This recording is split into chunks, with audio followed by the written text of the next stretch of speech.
Casey wrote in saying, hey, when does it make sense to lie to kids about things, either to protect them or for other reasons? I don't know that there's any rule, Pat, about when it makes sense to lie to kids. I mean, we have a picture of Santa here, and there's this idea that you want to let kids believe in Santa until they figure out that Santa's not real. This is never something I was involved in because being Jewish, I never believed in Santa. I always wondered what the hell is wrong with those other 6-year-olds. Obviously, Santa's not real. It doesn't make any sense.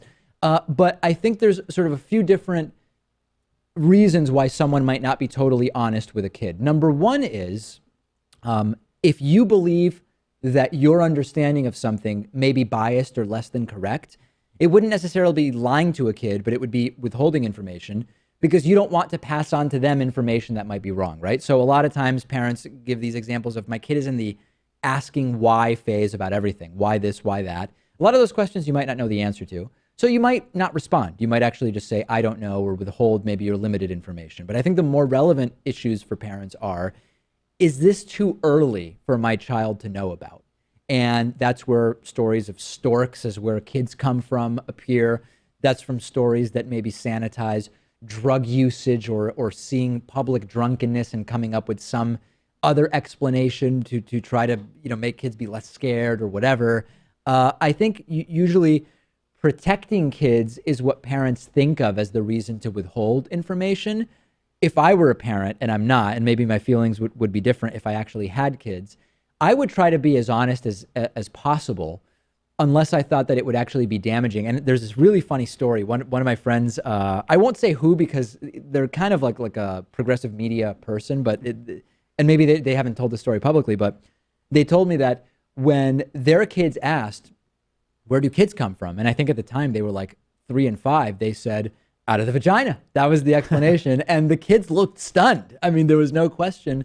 But he decided, along with his wife, we're just going to be upfront. Unless it would actually be damaging or scary, we're just going to tell the truth and that's it. And it became not a big deal. Yeah, I think this question really comes into play when they're just not old enough to know the actual explanation. But I think there's ways to get around the question or to kind of put it off without explicitly lying to them. But it's tough because kids want to get to the bottom of things. They may not accept your question dodging. So I think that's where the myth of the stork kind of comes from. Right. But I don't think it's ever right to do that. I mean, I guess white lies, playing around, maybe you have a surprise party planned and you want to divert their attention elsewhere and give them lies so that in the end they'll experience more joy from it. I think maybe those are justifiable, but in general, I wouldn't support lying to your kids. Is it fair to say that sometimes you might make up a story if you assess that the real story would just be misunderstood?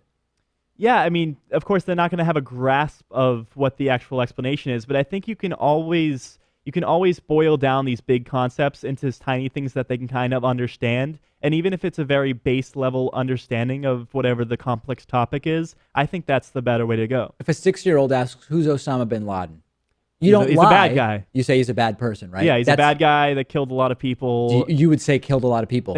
At 6 years old, they understand the meaning of being born and being dead and killing. Yeah. Yeah. I would certainly say Osama bin Laden was a bad person who did bad things to lots of people. I don't know. I mean, I think that this is why being a parent is tough, right? I mean, I don't know because I'm not one, but I can already see how this it would raise a lot of very difficult situations. I'm sure we're going to get plenty of comments from parents in the audience about the right way to do these things, and their answers will vary too. We've got a great bonus show coming up. Thanks to everybody for being with us today. A very horrible day, the day of Donald Trump's inauguration of President of the United States. But hey, we at least have the bonus show to look forward to.